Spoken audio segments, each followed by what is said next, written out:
Today, we're talking about something we all crave: growth. That pivotal moment when everything aligns and you're poised to step into your next level of potential. Whether you feel stuck, overwhelmed, or ready to take things to the next level, we're ready to dive deep into all of it. Are you ready for your growth moment? Meet Amy K. Musson, a self-proclaimed growth junkie who's dedicated her life to helping people reach their full potential. With over 2 decades of experience, Amy has coached hundreds of individuals and organizations, from startup founders to C-suite executives. Her passion is guiding others to break through barriers and reach new heights, whether it's finding clarity in your career, relationships, health, or wealth. In her podcast, The Growth Moment, Amy coaches everyone from top executives to college students, offering powerful insights and real-time coaching sessions. Each episode feels like a one-on-one coaching session full of aha moments and actionable tools that you can immediately apply to your own life. Amy steps in at key moments, drawing out life-changing insights and handing them directly to you, so you feel like you've just had your own coaching breakthrough. Amy is a professional certified coach with a master's in counseling psychology,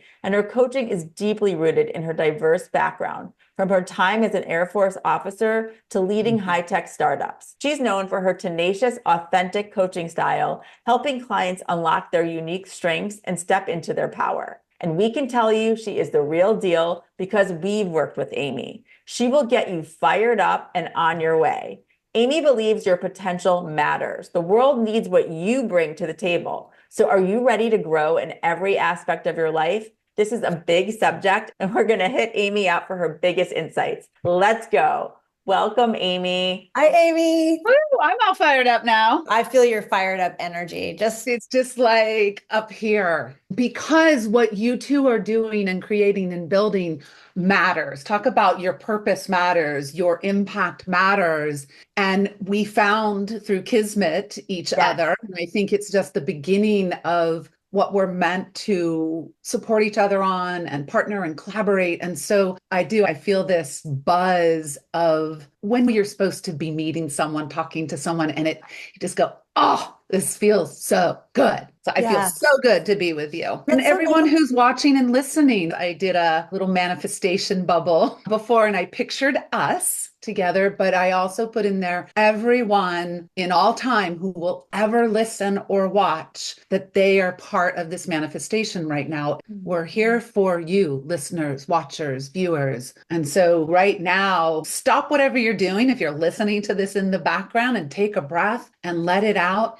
and be here and let the insights come into you because you were meant to be here today. Could not agree more. I love what you said about what we do matters. What everyone does matters. Hearing those words from someone is so important. And what matters is they're right now listening or watching, and it's for their greatest good. Thank you for holding that. Well, and it's so funny because I was thinking about stuff or points I might want to make, and I did not plan to say that. And that's the cool part, is all of a sudden I'm like, I need to say this. I need to call out to the audience and bring them here right inside our circle. And growth comes from willingness to listen, follow what is inside you. No second guessing, no editing. Freaking say it. That is the truth. How did you get to this place of that knowing? How has spirituality and wellness been part of your journey? Because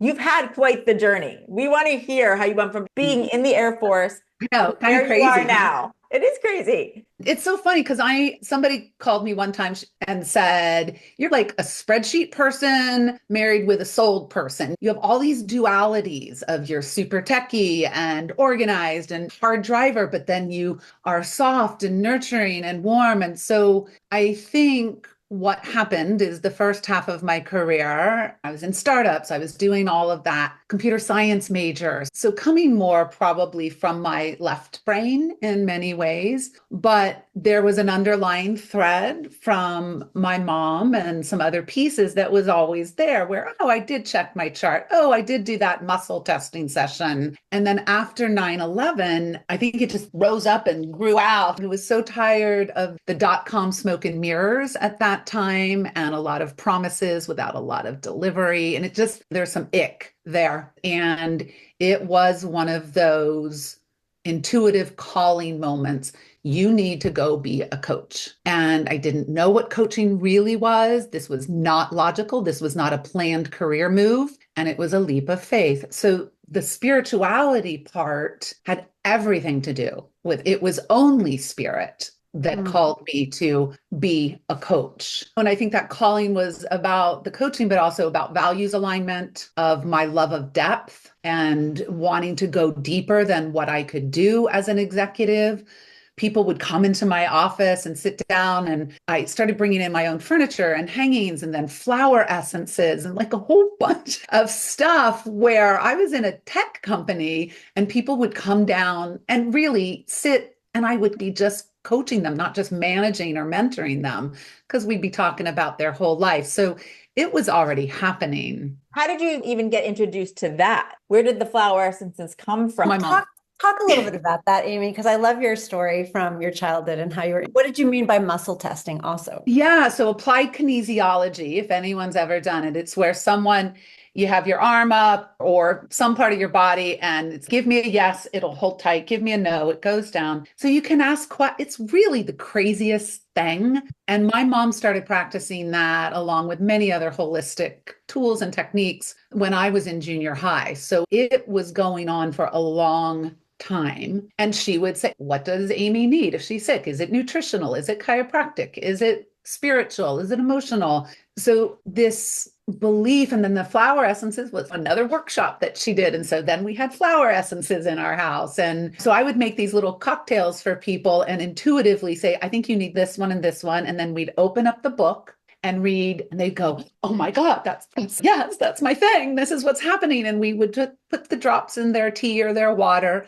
This is happening in my tech company, not what they're paying me to do. But I think all of that, often things are already growing within us and we don't realize, and we're already on the path and going there in hindsight. So then you got to this idea of coaching after 9/11. And I found a course and I just signed right up. I didn't question it. And it was the right course. Coactive coaching, they've been around for a long time. When I started training, that was 2002. And there were definitely coaches, but it was still like, what now?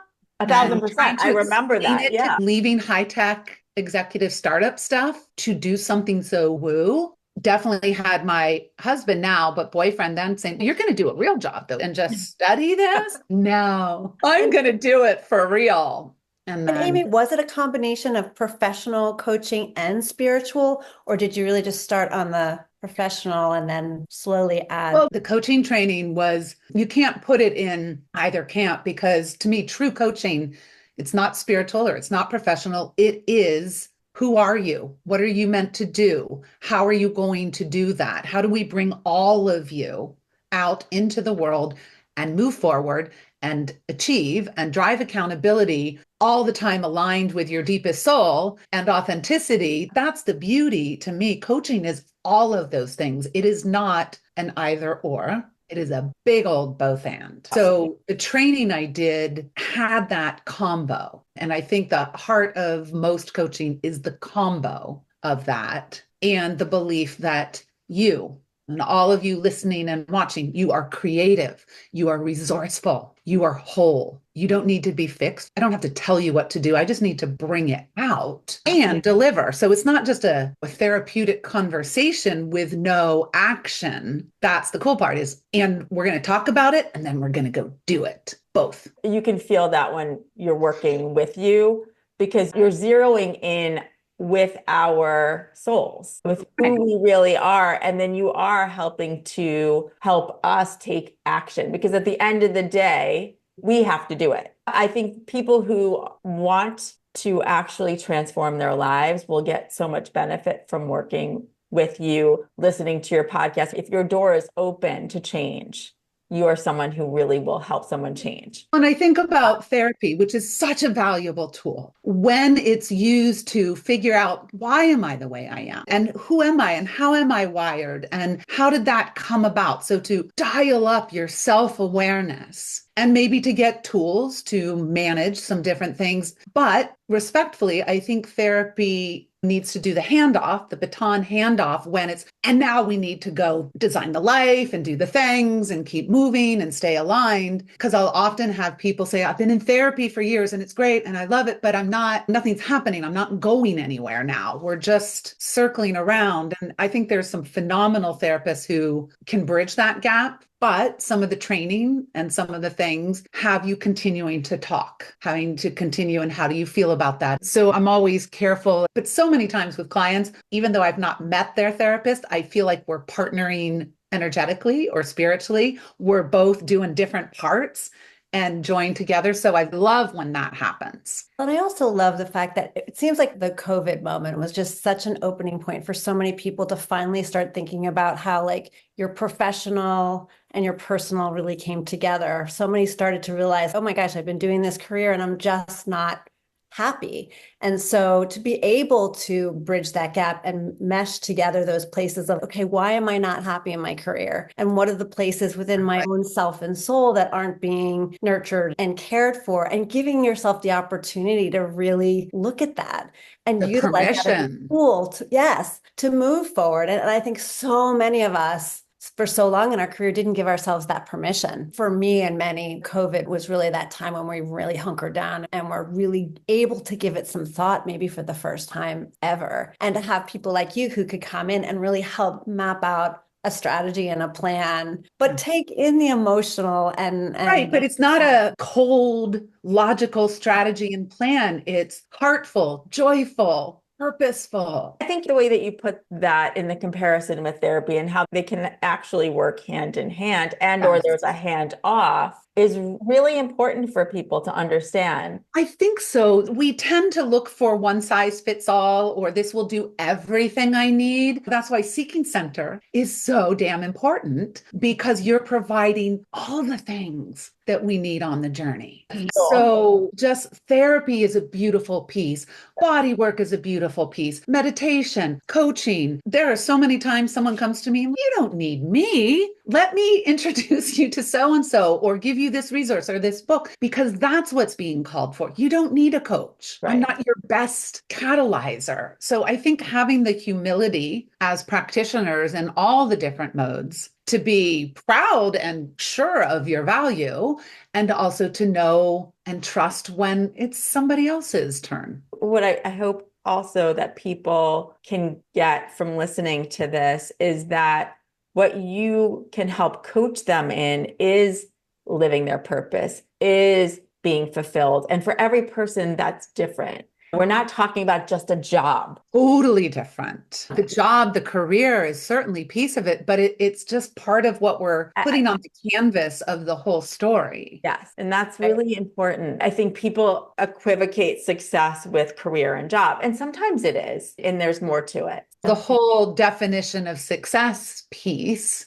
I feel, is we outsource that definition often, and it's externally generated. And one of the first things I often do with clients is, what's your definition of success? And it usually, mine, it's to make money. Is it? Tell me more. If you have money, then what happens? It's that unpacking and getting down to, it has to be an inside out job. Success. Yeah. And it is different. To your point, Robyn, it's different for every human. And that's the beauty. That's the wonder of, what's Robyn's definition? What's Karen's definition? Even though you're partnering, you have Seeking Center's definition of success, but also how does yours work in? But when we outsource the definition and don't even take the time to really dig in there, that's unconscionable in a way. This is it's your responsibility to define it and to really think deeply upon it. So talk about the growth moment, and how do you define that, Amy? So like when we mentioned COVID, I think everything is a potential growth moment, every moment, all the time. And so I think a growth moment is more about a mindset or a perspective of how is this for me? What can I learn from this? How can I grow with this? As soon as you flip your brain to that or you ask that question, immediately it turns. So COVID sucks and it's terrible and it's all a disaster. I shared with you that my husband was just caught up in the hurricane back east. How is that a growth moment? What can come from this? And so that's to me how we unlock our full potential. It's not just growth mindset that's in there, but it is almost a demand that something serve you. Even when it's tough, terrible. I'll have a client come in, my God, my boss is so terrible, and it's this and it's that, and the company. And I do not do victims well or victim mentality. I give a little love and I vent, and listening is all important. Then it's, and what's here for you. That's right. And every time there is growth to be had. So that to me is I can take anything and turn it into a growth moment, but that can be annoying for some people in my life. My husband is known to say, do we have to grow today? No, we don't. Not everybody loves it. Not everybody is a growth junkie, but I tend to be attracted or magnetized to growers or companies, people, places, things, problems where there is just that growth vibe. And I think it's been that way since I was a little girl. It showed up maybe more as a love of learning then, but it was really about that fascination of moving past limiting beliefs, moving past assumptions, moving past old paradigms. So that kind of that evolution that's ever expanding is inherent in why I'm a growth and leadership coach, not an executive leadership coach or a life coach, or the growth is the first word for a reason. So when your husband's in a hurricane, or if you're overcoming something challenging, how do you process that? I know we so agree in that these moments are there to teach us, but how does that play out? I'm great with my clients. I can hold that space all day long, never goes away. In my personal life, so the first part of the days in the hurricane when I can barely get a text from him, I had my anxiety spiral. I had my catastrophizing and my cognitive distortions. And what if he dies? What if this? What if that? Starting to go, okay, and then would I sell the house if he died? Just the whole freaking thing that we humans do. And so that's why when I work with clients, I'm like, don't just have tools that are out there. Make your own toolkit. Have it by your bed, if you will, and put in this one and this one. Pick the ones that you need. So I have my toolkit that I know will save me when I go off into the wrong direction. And I bring it up because that's the human part, right? We need to feel. And then, but I think once you have this mindset, you can more quickly get out of that spiral. The recovery period is shorter, if you will. I spend less time in the spiral. And in coaching, in my training, there's something called process coaching. And that's when you hit something and the client isn't ready to find a solution. The client isn't ready to shift their perspective. No toxic positivity. There is a time and place to go, wow, Amy, you're really scared that Mike could die. You feel powerless. You feel that the world can change in an instant. It's like talking to the inner child, right? We all know this of you can't just be suck it up, tough it up, let's go. You get to, but that's an art for ourselves, for our own self-management and doing it for clients. It's an art of feeling for when is it going on too long? My son just started college freshman year. And he's a very independent, self-initiating doer. And he had a period of 4 or 5 days where he was spiraling down, all the normal stuff that can happen in your first couple of weeks. And he was calling me and we're on the phone and I'm helping, but I'm momming, not just coaching. And I'm feeding into that spiral. And then finally, with great difficulty, I said, you know what? I'm not helping you. In the beginning, it was important to hear these feelings, but now you're just staying in it. So we're not going to talk for a couple of days. I love you so much. I support you unconditionally.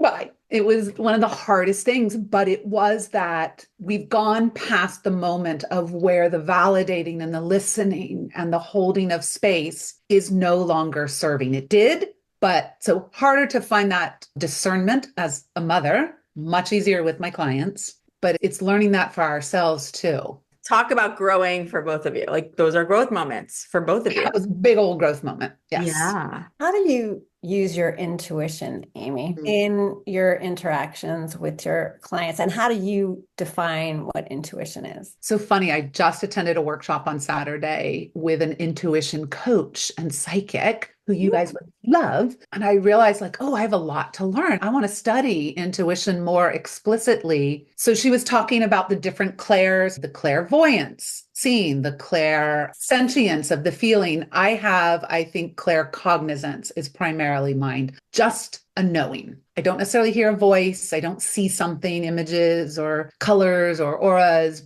and it makes sense because I'm a very intellectual, heady person in a lot of ways. And so the claircognizance is, I just knew I needed to say that at the beginning of this recording. And I know all of a sudden that if I use this metaphor, that's the client's secret metaphor that's going to make sense to them. So it's when that it is a channeling because I'm not logically thinking these things up. They just come out of my body. And it's not 24/7. It's when I'm most clear. My channel is most clear. I've done my energetic homework, if you will. But what I'm fascinated is I want to get better at understanding all those different kinds of intuitions, just like different learning styles and different wiring. I do that with clients a lot. Let's figure it out how you're wired. What are some of your personality profiles? Just mapping out who they be, how they operate in the world. Of course, I do values and purpose and strengths, but I've never done like an intuition map with a client to really dig out how do they know stuff and how much is that dialed up. So I'm excited to go learn more and bring that into my practice as well. So I would say I'm an intuition new learner, maybe, who's going to know a lot more. I think you are so in alignment Yes. with who you are and That's what it. you should be doing. And you are, and with such confidence, because I can feel it as someone looking at you and in your presence, and you can feel it because you're just able to stand so confidently in your own power, in your But ability. it's when we let go of the ego, right? It's the authentic, vulnerable confidence of, I'm not, will Robyn and Karen like me, or will they think I'm not trying to prove? It is that servant leadership of, I have stuff, I'm just here to serve. And you can feel Give that. you whatever you need. And it's not every time I go into a transactional frequency, what could Robyn and Karen do for me? And what are they doing? And how could that work? And what will I get out of it? Or the people pleaser, oh, I hope I can give enough so that I'm worthy. All of that goes away and you get into the transformational frequency where you're just there for transformation, however it happens, and you're not attached. And I want to make sure that comes across because I know for many who are thinking about what a traditional coach would do, there are incredible tool sets that you could walk people through, and you do that. But in the interaction with you was from the minute our conversation started, there was a knowing that came out of you on how to not only drive the conversation, but what to talk about and what tools to use along the way. And there were so many aha moments for us to bring in Seeking Center, the entity, into our conversation, for example. And you just did. You just know it. I just knew it. Your intuition. But I think it also speaks to, it matters who I'm coaching. I'll coach anyone anytime. And that is just fun and exciting. The cherry on the top, the cream, the best of it all is humans like you who are also connected in. So when that happens and we're all just transforming together and there's no barriers, that's just glorious. And again, there's magic. You have magic. I know that Karen and I feel so 100% confident we could recommend anybody to have a session with you. You don't need to know anything, and you I will do not need to know anything is- about them. That is true. So that is rare, Amy. And don't we usually take our gifts for granted? Going, doesn't everybody do that? Don't you have that? And so it's a good reminder. Thank you for those. And I know you come from very no ego. nurturing, acknowledging words. Thank you. Right. You're welcome. I feel seen, I feel understood and valued. But I do think I take that part for granted and think that's what coaching is. All coaches do that. But of course, there's many different flavors of coaches. I always say I'm not a cookie cutter coach. I don't have 10 steps that I'm taking you through. I don't have a program. I don't have one standard tool set. My favorite thing after 22 years is working with someone. I'm like, that's a new tool that I had never found before. It's just yours, or a metaphor or a solution that is born in that moment, because humans are snowflakes. There's no two sessions, even with, if we were to coach right now, it wouldn't be exactly what we did before. It would be fresh and new, present moment. And so that is, whether it's different than other coaches, I don't know and can't say, but that is my way, is we never know what's going to come. And I'm going to go deep, fast. I hate the surface. I hate skimming up on the top, asking those questions that cut through the noise. So what do you really want? What do you want to walk away with from the coaching? So many aren't asked those questions, or don't even give themselves the permission to ask those questions. And going back to even what we talked about earlier about success, Who asks? Does people your don't. boss ask you, what's your definition of success, Karen? If you can have it the way you want it, how do you want this job to go? They're often if busy they telling ask- you what they need and what the KPIs are. That's and right. what the That's what I'm deadlines just are. exactly. They'll give you the definition of success for the business, but not necessarily the success for you as the individual. And I think that's why so many people do get stuck, because they don't know where to start to get out of it. And the fear of what does it mean to go through growth? And it's easy just to stay in the same. And I'm coaching startup founders or more corporate public company execs. I have a portion of my clientele that are those folks. And then I have 20 somethings, and then I have 70 something. They're growers. But when I'm coaching the execs, I'm always going, do you know your people? Do you know their wiring? Maybe you got a Myers-Briggs or a something. Do you know their values? Do you know their strengths? Do you know what brings them alive? Do you know what shuts them down? Do you know what they're really up to, what their purpose is on the planet, and how this fits in? If you don't know that and you haven't mapped it out on a cheat sheet for everyone who is your person that you are managing, leading, and then ripple that down at all management levels, I'm like, you are leaving more than 50% of their potential on the shelf. You're not even beginning to tap into, because all you have to do is wire that into the KPIs and the goals and the success measures for the company, because there is a both and. You can be fulfilled with what you really want. Have a client who's an artist, but she's a software product manager for her day job, and finding those ways to bring out her artistry and her artist eye into that job, so it doesn't feel like it's separated. I can only be this part of me here. We have to bring our whole selves if we want to move the needle on the planet, in our lives, in our families, in our jobs, in our wealth, all of it, health. And sometimes we make it so much harder than it needs to be. Like we were talking with our mutual friend, Amy Angelowitz, about career misalignment and how so many of us like get into jobs where at first we think it's going to be really cool, but as we spend more and more years in it, we get further and further away from that thing that really inspired us to start with. And to your point, if you can just infuse a little bit of that authentic part of you into the job, you can get back there, or at least towards there. And get away from the all or nothing. Either I can be in this job and make money, or I can go do my purpose, and who the hell knows what's going on then. Yeah. And so that all or nothing is usually signs of the inner critic. Inner critic loves all or nothing, black or white, either or. And so when you start to say, how can you infuse your whole, full, authentic self here, then these possibilities open up, even in a job that you think there's nothing left there, or in a marriage that you think there's nothing left there. To me, the answer, not always, but so often, is bring out your authenticity and watch what changes. Yeah, I have two things from that. One is I want to further define inner critic for people who have not heard that term. And then the other thing, going to what Karen was saying that Amy Angelowitz was talking about with that career misalignment, is that people tend to, as you just said, it's that black and white, because people tend to put you in a bucket, right? You were a digital strategist, you will always be a digital strategist, even though you may want to write too. but yet you can't get out of that. You feel like you've just gone down this path and there's no. And it's too late. So that's an inner critic.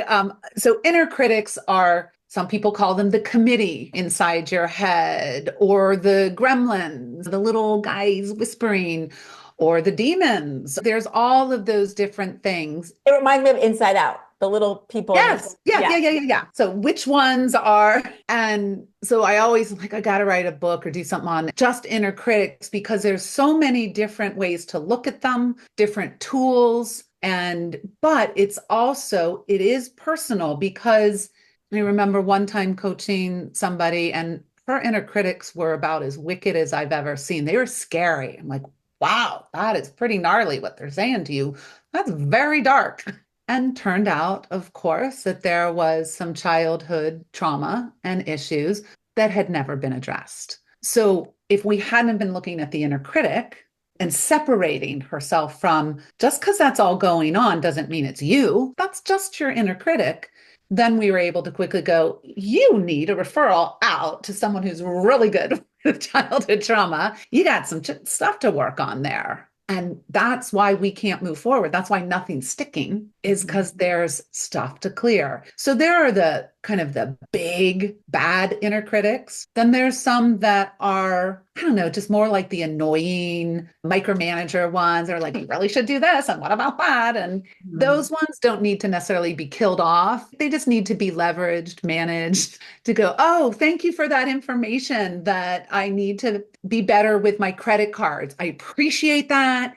And I'm taking some actions, and you may go now. So teaching people when to dismiss their inner critics, or send them on vacation, or give them a different job to do for a while, like a kid, here, go play with this, and then I'll deal with you later. But what I know is, from my top executives to my client just coming out of college, you all have inner critics. It's normal.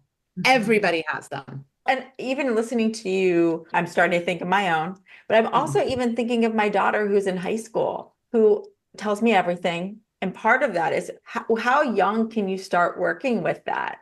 Because I think you can start grade school. Does anyone in school teach us, hey, you know that little voice in your head that's trash talking or giving you a hard time, or that you've started to incorporate outside negative voices and then make them your own? That's normal. That happens. We all need a toolkit. There's so many things. We don't get the financial literacy. We don't get I think the social emotional wellness curriculum that happens in some schools is trying to start to address that. But I think, unfortunately, what often happens is some of the things in the education system go right to diagnosis. It's anxiety, it's depression, you have this, you're labeling, as opposed to you're just human, unless it's way out on the outer liars where there needs to be clinical intervention and help. I would like to see a lot more, where's the big fat normal part?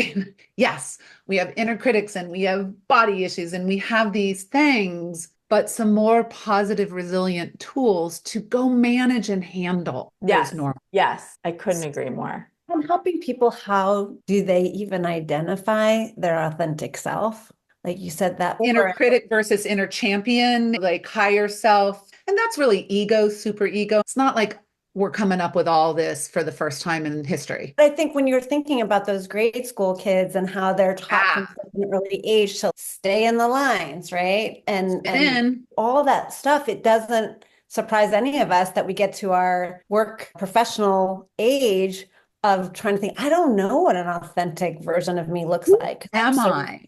And I think that's why so many people ask that question, because I've spent most of my school age career just trying to do the things the way people wanted me to do them, to make them all happy, so I could either get the A or get the paycheck or the relationship. Right, get the relationship. That all of a sudden I wake up one day wondering why. And so a question of like authenticity, you're like, Remember Runaway Bride with Julia Roberts? Yes. That part where she cooks all the different egg dishes to go, I'm going to decide what kind of eggs I like. Yeah. And that's always stuck with me, because it was such a beautiful, funny example of asking yourself these questions. What do you like? What do you not like? What matters to you? What doesn't? So I do think that happens, the younger, the better. And I think anyone who's been called to listen to this today, ask yourself that question in different areas of your life. And including with your children. I was going off about how I want my executives to know their people. Do you know your child? What are you projecting onto them versus sweep that away? Who are they really? What are their values? I love when families do family values and personal values and purpose and incorporate that into their growth and their development. That's it's such a deeper and more fulfilling relationship. Yes. Really Yes. do that. Even with friendships. Yes. So a question I have is, how long do people typically work with you? Oh, of course, everything under the sun. So I have a handful of clients that I've been working with for 20 years, and they keep coming in and out, especially a few incredible executives where I've been with them through the whole journey, different companies, different iterations. I have people that I will do a gift session and then go, you know what, you're good to go. Come back some other time when you have a new growth moment, but you don't need anything else. I will coach people for an hour. I will coach them for a half hour. I will coach them for 15 minutes. I don't even lock in the session length, much less the frequency. Usually with a new client, I'll do a short growth chat, a little growth strategy, check each other out. Is there something here where I want my coaching to be priceless, invaluable, that just, oh, do I need a latte today or do I need a latte? It will make all the difference if I nail that interview because I was pumped up versus I didn't need the latte. It was just empty calories on top of empty calories. So people come to me when they're ready, and I have a pretty good radar to go, oh yeah, you're supposed to be my client at this moment. And I've told other people, come back in a year. I don't think it's the right time yet. I don't think this is what's meant. So the fun part is figuring out, what does somebody need and how do we know? And I always tell potential clients, trust your gut. You should have a pretty strong, I think I'm supposed to work with Amy feeling. If it's not that feeling, let's do a sanity check. And it's probably why I have the impact I do, is because I'm not coaching people who shouldn't be coaching with me. That's great. Are there any really big aha moments that you can share, things that you've learned from coaching others, maybe that surprised even you, Amy? I think that piece, this is less of an aha as just all the humans are beautiful. Every single one of us. All of us matter. All of us have something to bring to the table and to offer. And don't ever, any of us, doubt that is true. And if you don't feel it, it's because you just haven't spent enough time to let it come out. I don't know, that gives me great comfort. So I don't have to worry about, was this person good enough to work with, or will they see dollar signs over them? It is so freeing to trust that I am enough, they are enough in this moment, and to let it flow. I'm always working on my self-management because I have such forward energy and I have a lot of ideas and stuff. And I've always been a lot. And way back in kindergarten, in my little report, it says, Amy is a big presence in the room. And sometimes we have to remind her to use her inside voice. And so I have a lifetime of people going, shh, not so much, honey. So I think that's my constant learning, is how to continually make more space for the person that I'm coaching, for the people around me, to trust that I don't have to rush to slow down. So I think silence and more patience have been some of my biggest ahas that I've learned when I lean back a little more, even in this, like, how much have I been talking in this? Blah, blah, blah, blah, blah. So I would say that's not so much what I've learned, it's what I'm learning and aspiring to be, without losing my fire, a little more zenness, a little more space. But it's just the remarkable beings that humans are. It just kills me of how much is in each person and how different it is, and precious and special. And it's why I started the podcast, was because I can only coach so many people one-on-one in this lifetime. How can I possibly coach more people? And that's why the podcast is, the goal is that you feel like it was for you somehow. To talk about So I do have guests on, and sometimes I'm just straight up coaching. Or sometimes I'm taking a guest who maybe doesn't want to be quite that vulnerable, put all their stuff out there, that we're more looking at a growth moment, important growth moment in their life and unpacking that and saying, okay, now how do you bring it? And then I have a ton of episodes where it's just a solo tool on the inner critic, on what do you want, your personal definition of success, all the stuff that we've been talking there. Usually there's an episode because it's been 3 years. So they're starting to pile up. So I look at that as my legacy, as my gift of I don't have to worry about, in a sense, of what I'm charging for the invaluable work that I'm doing one-on-one, because if that's not in your budget or it's not right for you right now, you got 60 plus episodes because I only do them when they're ready to come out. It's quality, not quantity, for sure. And so to know that someone was talking about perfectionism, oh,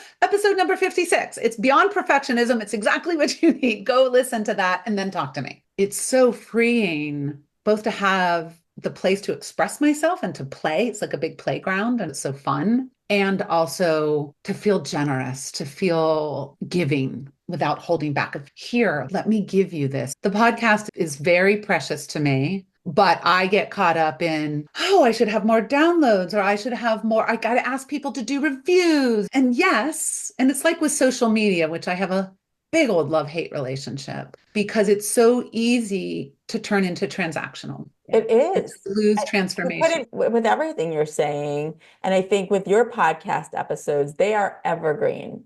They are Definitely. They're not time-based. right. They are a library that people Yeah. can go back Yeah. to, like an exquisite library that people Oh, can God, you guys are the best. It's true. And I think so many people are going to dive into all of those episodes and topics because we can all relate to them and we all need some guidance. And so I believe whatever's coming through you. And it's meant. That's why I only do one. So Yes. right now my editor is, you didn't do one in September.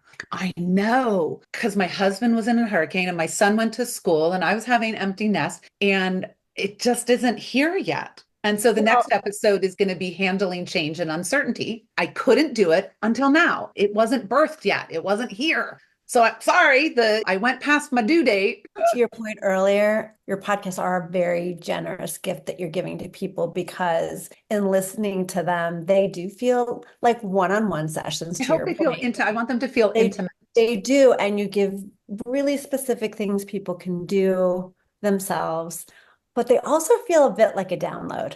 The energy For sure. that you, yes, convey in that you just are swept into as a listener, and you do feel like you're in that container of Amy's care. It's so funny because of this. I wrestle with the timing because before it's like I need to do them consistently because everyone tells you have to do them consistently for the algorithms.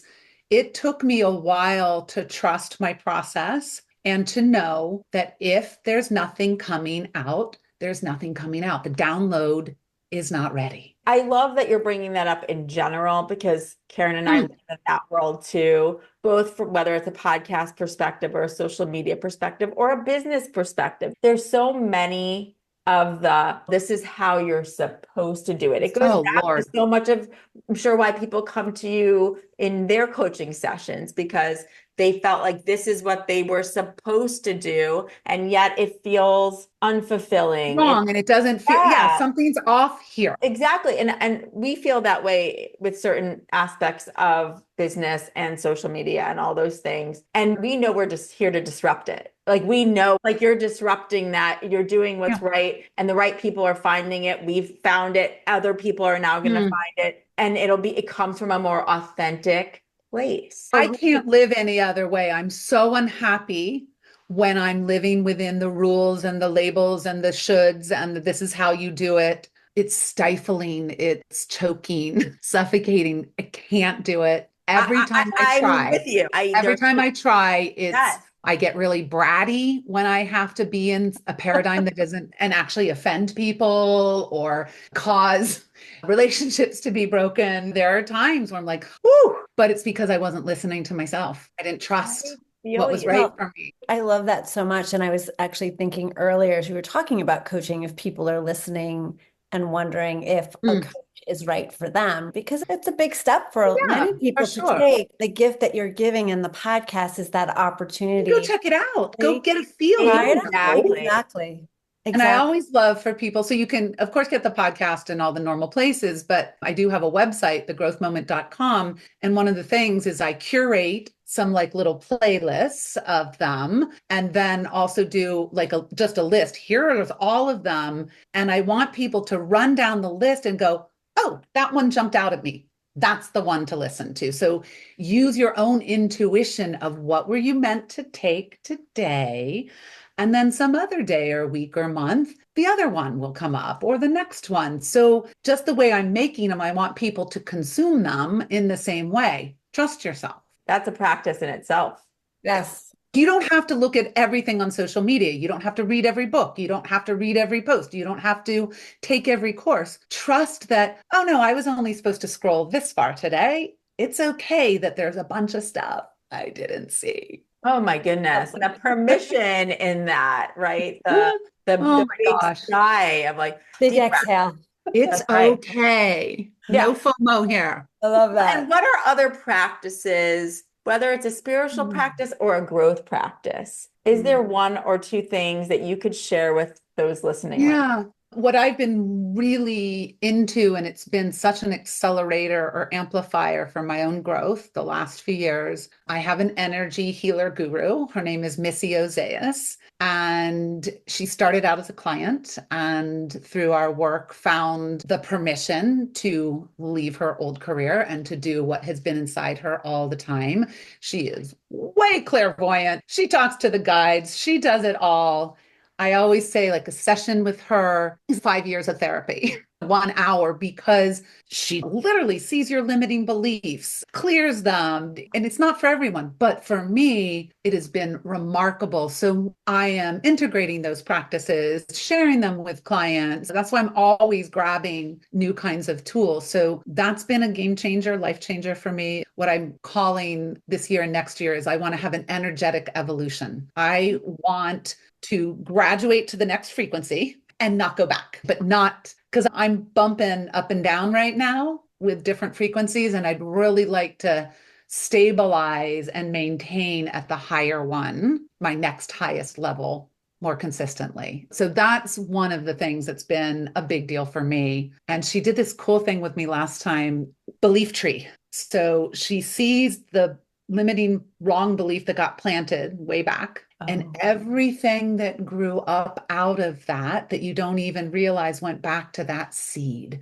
So intuitively, that makes so much sense to me, or organically. And then helps you pull out that belief tree and plant a new belief seed and let everything grow from there. I just think that's so delightful of an idea. Those kinds of things light me up, of really cool paradigms or concepts. In addition to your connection with your own soul and your higher self, let's say, in addition to that, what are other things that inspire you on a daily or weekly basis? So I am less of a meditative spiritual person. I love the landscape of all of that and sound bowl session or some things. But honestly, where I live, it is in the head, it is in the intellect. So I get inspired when I just let myself loose to learn. I'm learning a bunch of stuff about AI right now. So the more I can grab paradigms across religion, science, life, humans, money. I was absorbing a lot of psychology of money and money beliefs, and Lynn Twist's The Soul of Money book, which is a classic. So that's what keeps me in the right space. I'm not going to read more about politics. That is just sucking me in, and I am not growing from that. I'm listening to a great history podcast right now and diving deep into some past things, but I'm always pulling, the way that played out is the same as, so that's what keeps me in my zone, is being able to do cross connections across time and space and subject matter. I love history as much as I love science fiction. I want all of it and to integrate all of it. So that's much more fulfilling and grounding to me than meditating for me. And that's beautiful. I think we're very much into the science as well, because it's all interconnected. And so you just have to go with what draws you, but I can see. Don't you want to zoom ahead? My biggest fear about dying is that I'm going to miss out on when they go, oh, this is how it all, religion and science and spirit and consciousness, look at it. It was all there all the time. It all makes sense. I don't want to miss that. Well, it takes all of us, right? Because we're all coming in from different places. Some of us love the spirituality and the ritual and the meditation, but people like you are also coming in and really helping us from the brain to the spirit. You're right, Karen. We need all of us in the room, in the center. And for you, that's where your channeling is coming from, is from the growth and the learning. When you're in those different modes and you're hearing, that's when you're getting those messages. Yeah, no, gosh, like, that is, I never thought of that way, Robyn. I just love to learn about a bunch of stuff. I never thought that when I'm drawn to learn about certain things, it's because something can channel. Oh, you just gave me such a big aha. Because that came to me, right? For you. Huh. Just like we help each other, that's what's coming to me for you. And we all come at it differently. It's just being open and listening. And I love how you can bring that in from almost like traditional work environment. We need to open up the aperture to have more intuition and inspiration, all of that in I love my corporate work. I couldn't do it only corporate work, but I do love it because I get to impact those organizations and environments with this. And in a way, because I can speak that language and I can speak the corporate language and speak the spreadsheet language. And so then the messages can be received. If I was only coming in with, let me clear your aura and let me do this, a bunch of those, not all, some of those executives would be like, I'm not talking to her. What are you doing? Right. But the best is like a tough CEO guy. And then at some point I'm like, so what is your little boy saying? And then they just melt. And the preciousness of getting to see behind the facade, behind the persona with some of these leaders and to see inside their heart and to help them bring that. It's just a privilege.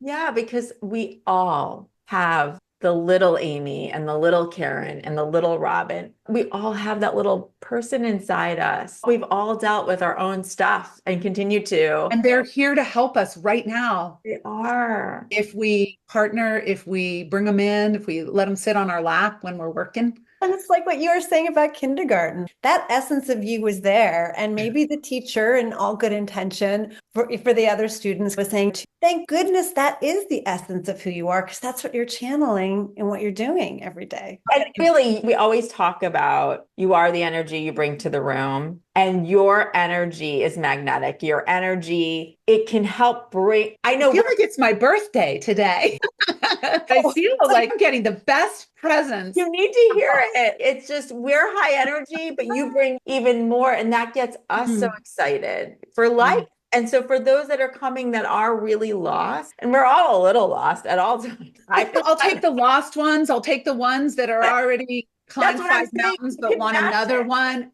Everyone. And you can match it. Your energy. And that's the thing. You got to meet people where they are, and then we can grow from there. Oh, that's beautiful. I love that. I love also too how you shared with us, Amy, how one of your dreams is to be able to do like a hot seat round robin or marathon of bringing people up and really being. It's going to happen before I do it. We're going to help you do it. I can see it when I do workshops or group coaching or things like that. There's elements of it. It's happening, but it's virtual. It's smaller. Or if I go do a workshop in person, it's okay, almost there, but it's not the thing yet that I see in my head. I think that would be that would be so fun. Speaking Center is going to help make this happen. We're going to grow so many things. We are. One thought that I had, of course, if anybody goes to the podcast, I would love to hear from you. Flip me an email and say, I listened to this one, or here's my issue. Which episodes would you recommend? I will curate for anyone. That's so fun. Just like I used to with the flower essences. When you need episode 2 combined with episode 50 combined with. So that's one thing. If anyone wants to email me, I usually once a month do a public workshop, Zoom, but with just all genders, types, ages, stages, and it's just a room of growers, and we're working on a theme for that month. But anyone emails me, happy to give you a free seat to one of the workshops of your choice. That would be lovely, because I believe whoever has been listening and watching was here for a reason. And so let's facilitate your growth. Yay. You too, Amy. Thank you for helping all of us grow and for following those breadcrumbs that led you to where you are today and continuing to grow. You're continuing to grow, which helps all of us. Until the day I die, I say I'm going over the waterfall, still growing into the last moment. You both are angels. You are divine spirits. It radiates out. It's such a gift to have done this today. I had the best time. Thank you so much. Oh, so did we. Thank you. Thank you. And to find out more about working with Amy, go to amykcoaching.com and you can listen to her podcast, The Growth Moment, wherever you listen to your podcast. And thegrowthmoment.com will give you access to a little extra stuff and the workshops that's on around the podcast. So both and. Yeah.